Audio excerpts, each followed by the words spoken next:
And finally, we are now here on the last part of our lecture for this module. It's on geological hazards or other geological hazards.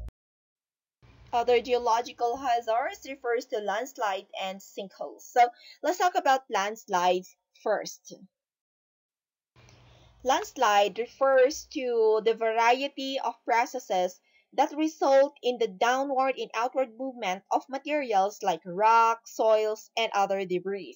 Also, it refers to all types of surface movement, particularly those involving the mass downhill of soil, rock, or snow due to gravity. And some of the contributing factors includes the degree of slope. So, gaano katirik yung place, the material makeup of a certain place, is it made up of rock, clay, or mud, and vegetation, as well as earthquake activity, is it being is it located along a fault line, or heavy rains as well? Is the place continuously experiencing rainfall? Mining or construction, are there construction mines there? And so on and so forth. So that's the definition of landslide. Now here in this slide, you can see the types of landslide. The first is the one that you can see in the picture. It is described as topple movement of landslide.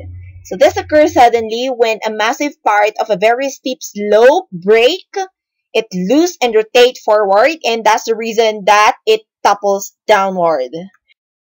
Is the rock flows.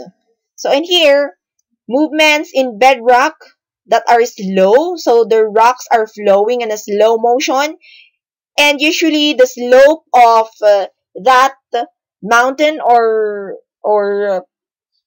land is about 45 to 90 degrees in angle. So what are the materials that's flowing from higher elevation to the lower? It's made up of stones, large rocks, and boulders as well. Another is the rock avalanche. For this, when we say avalanche, it's massive. So here, there is a rapid and massive amount of rock flow that's made up of, large rock slides and rock falls. So that's under rock avalanche. Also, for number 4, slides. So this one involves the large blocks of bedrock that break free and slide down along a planar or a curved surface. For this one, number 5, the lateral spread. They are triggered. So a type of landslide that is triggered by earthquake and affect gentle slopes with less than 10 degrees inclination. Meaning to say, it's the type of the surface of the land here is just flat, just like 10 degrees inclination only.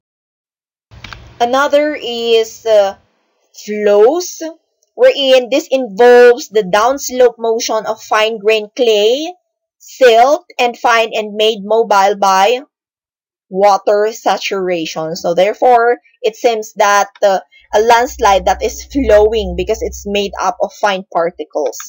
Also, we have complex slide. This is the last. These are combinations of two or more types of movement. So it's possible that it's a combination of rockfall and flow, or a combination of topple and avalanche, and so on and so forth. So these are the different types of landslide. Now let's move on to the factors affecting the occurrence of landslide.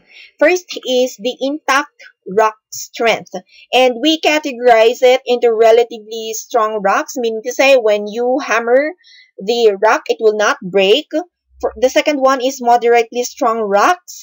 It will just let lumps break with a light hammer blow. And for letter C, weak rocks or very weak rocks, it will simply crumble with a hand grip. So considering the strength of the rock, the more strength the rock has, it means to say landslide will not happen. But if the rock are soft enough, then possible that landslide will take place. Also, another factor is the mass weathering grade. When we say mass weathering grade, this refers to the range from the fresh or unweathered state to the completely weathered state. So in a scale, we will be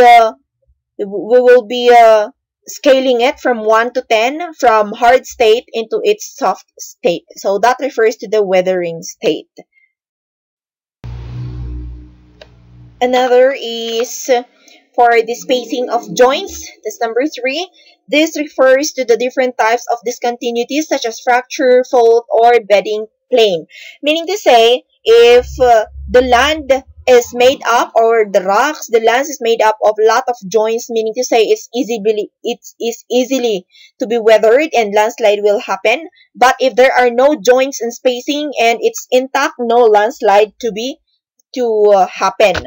And when we go to number 4, this is the orientation of joints. This refers to the position of the joints, whether the rock joints are steep enough, or is it vertically inclined or horizontally, or is it in a horizontal position, meaning to say it can affect all these factors. So it can affect also the occurrence of. And when we go to number 5, we will be talking on the width and continuity of joints. So here, whether the width is wide enough, wide joints have no cohesive strength, meaning to say landslide occurs easily with wide joints. So the wider the joints, the easier the rock to be weathered. Therefore, landslide will happen. Continuity of joints also. If we have joints that are continuous, and of course that place is not intact anymore. Therefore, landslide will happen. And when we go to number 6, this one is infill, meaning to say, with the cracks, the fault, the joints, there are the presence of clay materials, and we know that clay are soft enough. When rain happen, it will be saturated and it will be dissolved. Therefore, landslide is to happen as time passes by. Also, we have the last one, water flow. This can cause buoyancy effect on the rock above the saturated joint. So, landslide will happen. Let's move on to the second geological hazard that is included here. It's the sinkhole. What is a sinkhole? Sinkhole are the depression or openings in the ground's surface, and they are generally formed as a result of a collapse in the ceiling of an underground cavity or cavern. So these are typically develop slowly, but can also form suddenly when a collapse occurs. If you will see sinkholes as of now, they became tourist attractions in other countries. But then, before, it causes a catastrophe to the people that are living in that particular place. So here in this slide, we will be talking on the development of sinkhole. How are sinkholes developed? So first, take a look at the illustration on the left portion. You can see here, water percolating into bedrock near ground level slowly erodes soluble rocks such as limestone or dolomite, creating small cavities. So this happens. Sinkhole will happen to the places that are made up of bedrock that are soluble, just like limestone and dolomites. When we go to the second part, you can see here that soil on top is already falling down because of the increased size of the hole in the bedrock.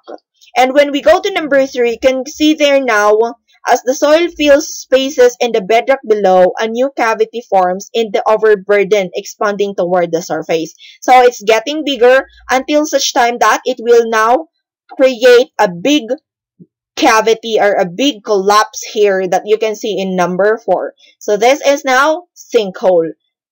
Alright, so it develops over time. We will be talking on the types of sinkholes too. So first is a sinkhole that was created because of dissolution. In here, the surface rock that are soluble to weak acids are dissolved where cavities form below the land surface. So because of dissolution, then sinkhole was created. Also for number 2, cover subsidence. So it tends to develop gradually where the covering sediments are permeable and contain sand. And because of that, because of the cover material is thicker or sediments contain more clay, then possibly that it will subside. So that is why it's called as cover subsidence. The surface of it where the surface of it subsided. Let's go to number 3. It's the cover collapse. So this one may develop abruptly over just a period of hours and it can cause catastrophic damages. So they occur where the covering sediments contain a significant amount of clay. So in here, it will suddenly collapse. The covering of the land suddenly collapse, creating a hole. And we have human-induced also.